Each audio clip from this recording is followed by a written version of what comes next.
We're back with another week with the Jaeger Show. Right now, we got me, Kyle, and Yusuke. We're here to do an analysis of the economies in different countries recovering from COVID. Particularly, we're going to be looking at the United States and Europe, with also a look into emerging markets, specifically Southeast Asia. So, to start this off, I'm going to argue that the United States is actually going to recover quicker economically and as well as impacting the fashion industry quicker than Europe will. And Yusuke, what's your stance here? And I'll be saying that America is going to be recovering more slowly and Europe will be recovering more faster. All right. So I'll start off here, give some brief points as to why I believe the United States is going to recover faster. I think currently the United States federal government has done a much better job with economic stimulus to protect the economy. They were the first ones to roll out a massive stimulus package in order to keep the economy afloat and keep businesses afloat. And I think that's paid off, as a lot of companies have since recovered strongly. You can see this in the markets, the Dow and the NASDAQ, as you can see, that's rocketed way up. So I think the United States has done a great job with that. And I think we've also done a good job of getting people back to work. You see a lot of things opening up. You see people are still worried about the virus. So you see a lot of requirements for masks and protection, but a lot of industries are opening back up. And this includes big industries. And you see professional sports is actually about to start up too. And I think as well for fashion, you're going to see New York and LA, you're going to see that opening up as well.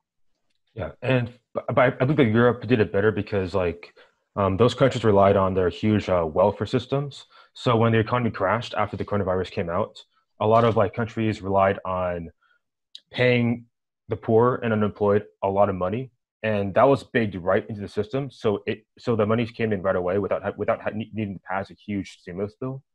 And one of the best examples of this was France, which had a system that guaranteed at least 80% of income for over 14 million French workers. So that kept the unemployment rate quite low and allowed French workers to keep getting money, and they could then sweat that money into their savings accounts, which they could then spend right away once the virus was over. And additionally, for the masks, Europeans obeyed the government mandate for masks almost immediately. There was no outcry of saying that masks are a hoax and that kind of stuff. The French and the Germans, they took to wearing masks very, very seriously, and they also followed the social distancing rules quite strictly as well. All right, yes, you bring up the social welfare and how that's been benefiting Europe, and I think that's actually going to be a bit of a detriment to Europe. In the United States, the money's been going to the businesses. There's obviously been unemployment checks going to the people, but that's going to unemployed people. As far as people who are still working, companies themselves are paying for that. The United States is giving the money directly to the company. So I think the free market here is going to play a big role in allowing the United States to recover more quickly, as these businesses are learning to adapt and stay in business with coronavirus still going around. And I think this has already been shown in the past how the United States is better able to recover, as during the 2008 recession, the United States recovered much quicker than the European nations. And this was a result of the United States economy being better able to adapt to hiring and firing workers more quickly. I think we're going to see a similar thing here with the coronavirus, because during the 2008 crisis, Europe actually hit a second wave of a recession afterwards. So their economy was unable to adapt as quickly. And I think America's economy is primed to be able to work and adapt. And for me, I feel like Europe is actually because Europeans are keeping all those workers employed, I think they will recover much faster, because rather than have to wait a month or two for all these unemployed to find jobs again, in Europe, people have to get their jobs. And I think that will allow them to just get working right away once the pandemic is over. And also France and Germany, their system of governments have allowed people to also get a lot of funding for job retraining programs. So even workers who have been fired, they can easily get a better job just by asking for funding for either a vocational or college program. Right. I just think that money is going to run out at some point and throw those governments into a bit of a issue fiscally, which is why I think the United States is going to recover better. And I think the fashion industry in the United States is going to end up, in the next couple of months, it's going to maybe go close to back to normal with Fashion Week and everything coming back. And you seem pretty confident that Europe's going to recover. Why don't you think the U.S. is going to be able to recover? What do you think are going to be the trouble? I think I know that the U.S. is going through an issue where some states are doing really well particularly New England and the Northwest, but other states in the Deep South, Texas, and parts of California have gone in a complete other direction where cases have spiked up.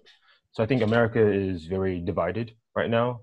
And I feel like the states that are doing well are going to be held back by the states that are doing poorly because, America has freedom of movement between the states. So people from Texas and Alabama and California can just go up to New York in like maybe this winter for vacation, and that can make things really bad again in the U.S. That's a great point. I think you might be seeing a similar problem in Europe, though, because you have a country such as Sweden, which had a similar case rate to the US, and things there got pretty rough as far as coronavirus. And of course, in the EU, you can move freely between borders. So I think that's an issue Europe's going to have to face as well. Yeah, that is true.